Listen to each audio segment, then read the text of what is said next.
The Chiefs beat the Bills 38-24. Let's talk about it. Well, it was pretty much a good game. It wasn't as close as I thought it'd be. I think I said it was going to be like a 4 to 7 point game, somewhere in that range. But Kansas City is just darn near unstoppable to defend. I mean, back-to-back games of 100-yard receiving for both Travis Kelsey and Tyreek Hill. First time for the Kansas City Chiefs for that to happen in like 50 years during the postseason. They just have an unstoppable offense, and everything's really working out. Even though the run game isn't as big as it is in Kansas City, they still have ways to beat you in different ways in the passing game. And Patrick Mahomes, just by himself, is already just a force to be reckoned with. He has one of the best arms in the game. He is one of the most talent. He's one of the most talented quarterbacks that we've seen in quite some time. They're just really taking care of business. And then Andy Reid just being one of the best head coaches in the NFL. This is a guy who's been coaching football games for a long, long time. So for him to have all these weapons to work with, it allows him to be more creative than other NFL coaches, especially deep into the postseason. Bills wise, I thought they did play a good game. I thought Josh did make some mistakes. He definitely likes to try and extend the plays when he knows there's no way that he can. There were times when that corner from Kansas City was in his face and he still thought he could run away from him. Josh, he's fast, but he's not, 4.2, 4.3 fast like these corners are in the NFL. So, I mean, pretty much what I expected. I'm a little bit sad that the Bills lost, but I'm also happy for the Chiefs. I think they're a really good football team, and I think we'll see these teams play each other in another AFC championship game pretty soon. Yeah, I fully expect the Bills to be right back here. You mentioned it. I don't think Allen played well enough to win this game. They did have some turnovers. And the Bills overall just were not able to run the football whatsoever. On the ground they did outgain the Chiefs, but that's only because Allen himself rushed for 88 yards on 7 carries. They used him a lot as a runner, and a lot of just out of script plays where Josh had to scramble, right? But other than that, their leading rusher was Devin Singletary, 6 carries, 17 yards. Um, I think that's a big reason why Mel Kiper's mock draft had them taking Najee Harris today. Um, and the Bills, they're in a tough spot here because their left tackle is also, no, not their left tackle. The right tackle is free agent, so they're gonna have to re-sign him. I don't know if they have the cap for that.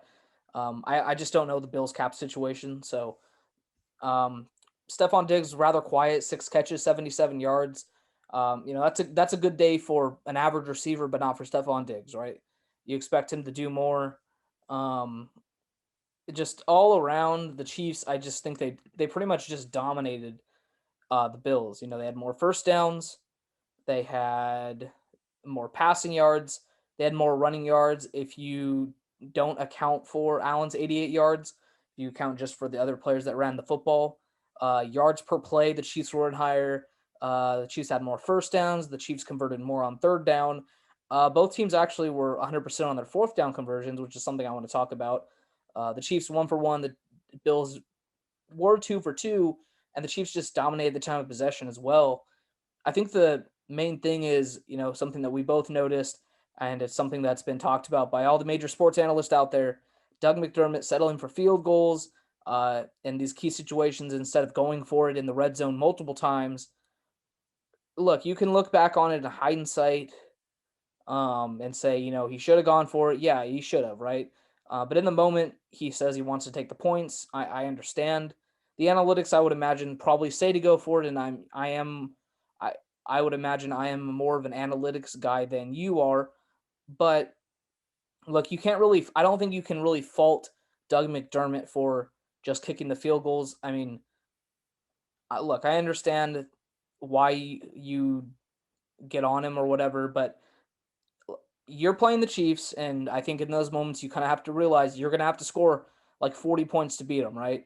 Um, I think the overall common theme that we've just saw over the weekend with this Chiefs and Bills game, and as well as the NFC Championship, the more aggressive coach on both sides won their games. Andy Reid, obviously known for being an aggressive coach. Bruce Arians, one of the most aggressive coaches we've ever seen in football, right? So look, I hope that this is something that other coaches in the league see, And it's crazy to me that some coaches are still stuck in the 70s and 80s where they think they could just ground out, run the football. Look at the two teams in the championship. Neither of them have a notable running back, really. Neither of them run the ball particularly well, and they're the two best teams in football, right? The Bucks and the Chiefs. So I think, look, and running the football obviously matters and whatnot. I'm not gonna we both know that, and everyone knows that running the football matters. You just have to be aggressive in these situations, and you can't not go for it, right? So Yeah, I pretty much agree with there. And then you talked about being aggressive. Not only was Kansas City being aggressive on the offensive end, but they were really aggressive on the defensive end.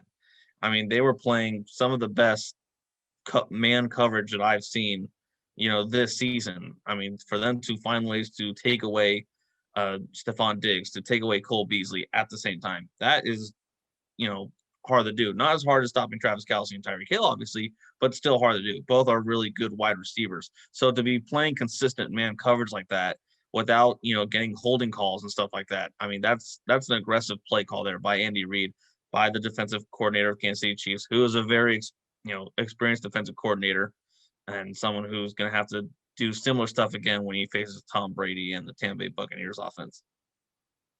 I think going, something else I kind of wanted to talk about when it comes to the Chiefs and Mahomes was that I think it's just kind of crazy how Mahomes is just kind of continuing to get better. Like last year, I thought this dude was like, I think we both agree, and I think most of America agrees, is the best quarterback in the NFL right now, right? Um, but there was one knock that I personally had on his game. I thought that a lot of the times he floated too far back in the pocket and put his offensive line in bad situations.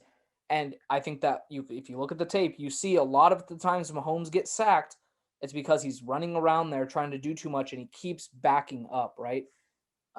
Avoiding the rush.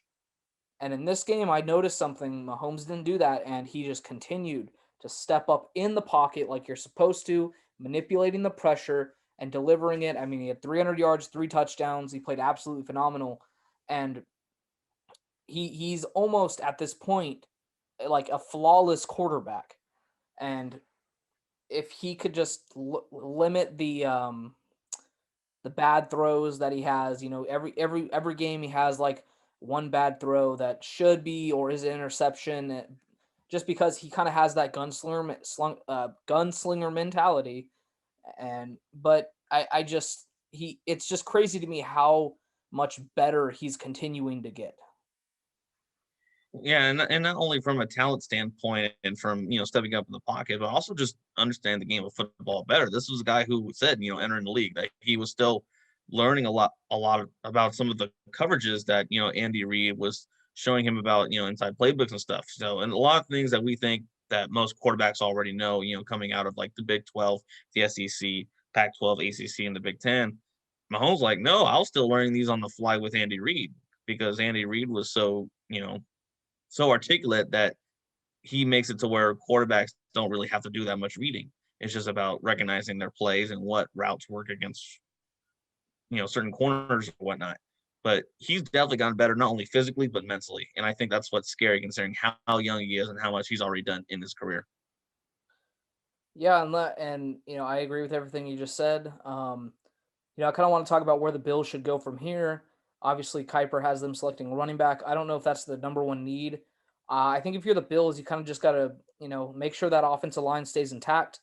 And I don't know what their receiving situation is, but maybe get another weapon if they can upgrade from John Brown, Cole Beasley. I think they have one more receiver that's pretty good. I don't remember his name at this point, but I just think you need to continue to do all you can to surround Josh Allen with as much talent as possible. It's a very deep receiver class, so I think that's something they could address in the draft. So they don't have to spend big money in free agency. I think re-signing a right tackle should be your priority, and whatever you can do defensively to upgrade, maybe add another corner, whatever their team needs are. I think that it'll be very easy for a team that has so many young players, uh, and especially when they're not paying Allen anything yet.